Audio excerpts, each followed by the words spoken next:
E o livro é A Nação Precisa Acordar, da Mary Parrish. E aí, o que é que esse livro nos traz de tão importante? Primeiramente, que é um documento histórico, porque se trata de relato das vítimas de um massacre. Então, que massacre é esse? Em 1921, a gente tem nos Estados Unidos uma das ações mais violentas, mais brutais da história. Um ataque coordenado por pessoas brancas, juntas com apoio estatal, a uma cidade que foi a cidade de Tulsa, em Oklahoma. E o que é que essa cidade significava? Primeiramente, para a gente entender a importância do livro, é entender a importância de Tulsa. A cidade era conhecida como Wall Street Negra. Então, você já imagina que a Wall Street, polo de comércio, negócio e tal, era uma cidade que estava, assim, em pleno desenvolvimento. Embora a galera tenha sido escravizada, eles estavam conseguindo se reerguer enquanto coletivo, enquanto nação, enquanto comunidade. Era uma cidade que tinha um sentido comunitário muito forte. Nessa cidade a gente já tinha escolas, assim, extremamente com educação de muita qualidade. A gente já tinha polos comerciais, né? A gente tinha grandes barbearias, a gente tinha trabalhadores negros liberais, advogados, médicos.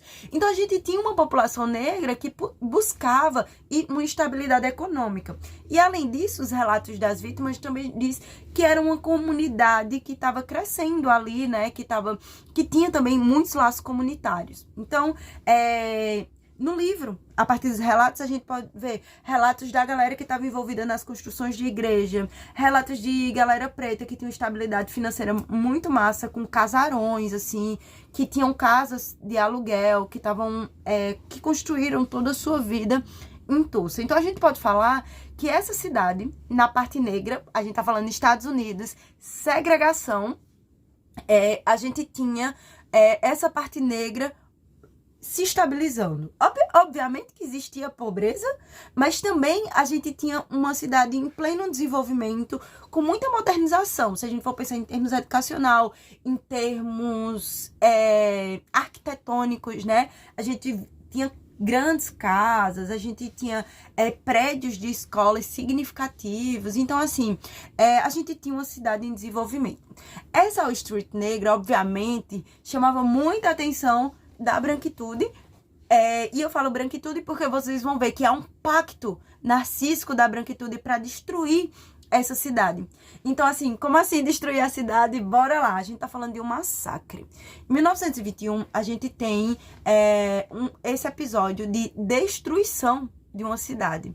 E a gente pode perguntar como é que se destruiu uma cidade, assim, do dia pra noite.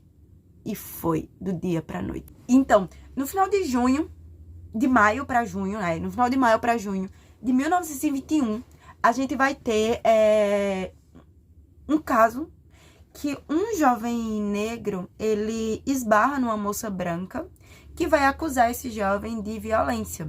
A gente sabe que era muito corriqueiro mulheres brancas que denunciavam homens negros por assédio, qualquer coisa do tipo, estupro, e esses homens eram linchados. A gente tem que ter em mente que os linchamentos nos Estados Unidos eram muito recorrentes, de 1880 a 1950 eram muito comuns linchamentos. Esses linchamentos, por mais que não fossem, como é que a gente pode pensar, dentro da lei legalizado, pode-se linchar. Não tinha nenhuma coibição dos linchamentos. Tanto é que os linchamentos saíam em jornais. Saía assim no jornal: hoje, às 17 horas, nós vamos linchar um negro em praça pública. E aquele monte de branco linchar uma pessoa negra. Então, os casos de linchamentos nos Estados Unidos são conhecidos e são um episódio, assim, degradante dessa nação que se orgulhava de ser, se orgulha, né? O país da democracia, a nação democrática. Mas democracia para quem? Isso é uma das questões que está aqui. O sentido da democracia aparece nos relatos das vítimas, perguntando que democracia é essa onde seus negros são assassinados, são saqueados, né? Enfim, os linchamentos eram comuns. Surge nos Estados Unidos algo que ficou conhecido como imprensa amarela, que é justamente uma imprensa sensacionalista.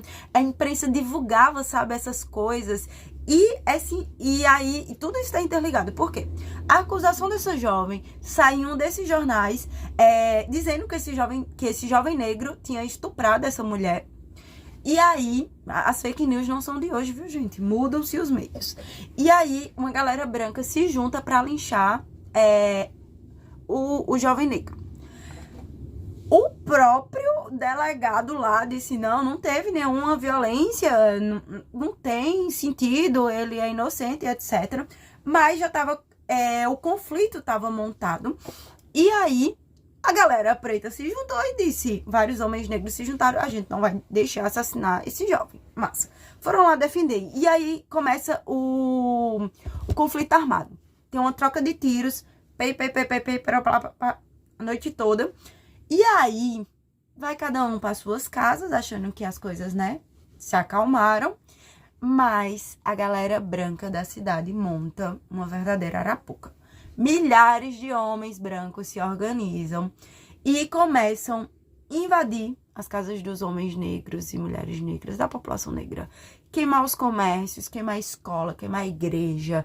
Tiram eles de dentro de casa. Assassinam. Até hoje não se tem ideia de quantas pessoas negras morreram, e brancos também, morreram nesse conflito. Muita gente foi enterrada em covas sem nome, que até hoje ninguém sabe o número certo. É um episódio daqueles que silenciaram por um período a própria imprensa da cidade, ó, caladinha, mas que, por isso que aqui é um documento histórico, os relatos das vítimas, né, dos sobreviventes, é uma coisa assustadora, sabe? Gera muita raiva, muita revolta. E aí, houve essa perseguição, massacre, episódios de humilhação, assim, terríveis, da galera preta sair na rua de mão pra cima, dos homens serem humilhados, assassinados, da população branca saqueando tudo aquilo que eles construíram. E pra gente pensar, né, essa Wall Street negra, como era conhecida, vinha em um caráter de evolução muito grande, evolução social, evolução política, evolução comunitária. Acho que o sentido de comunidade em Tulsa é uma das coisas que eles conseguiram, assim, ó, massacrar em certa medida. Então, tem tudo isso, né? A cidade é um exemplo, em vários aspectos, foi destruída a parte negra. Aí você disse, como é que eles conseguiram destruir? Com o apoio, obviamente, da polícia local. Tinham aviões sobrevoando, ajudando nisso tudo, né? Então essas casas foram saqueadas, os negócios foram queimados, a vida dessas pessoas, material, foram destruídas e algumas vidas físicas também, né? Teve muito assassinato. Então, assim, esse livro, ele traz muita reflexão sobre o que é a supremacia branca, né?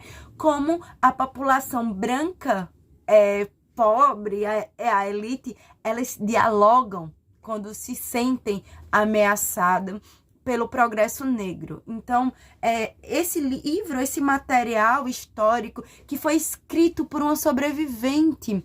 A Mary Parrish sobreviveu a tudo isso, ela era uma datilógrafa e ela foi entrevistando barbeiro, foi entrevistando médicos, foi entrevistando pastores, e você vê, velho, assim, a esperança dessa galera, assim, destruída, a vida dessas pessoas, mas eles dizendo, a gente vai se reerguer. Então, esse livro, ele é um documento histórico valiosíssimo. Ele foi publicado, né, pela editora Fósforo, como eu falei.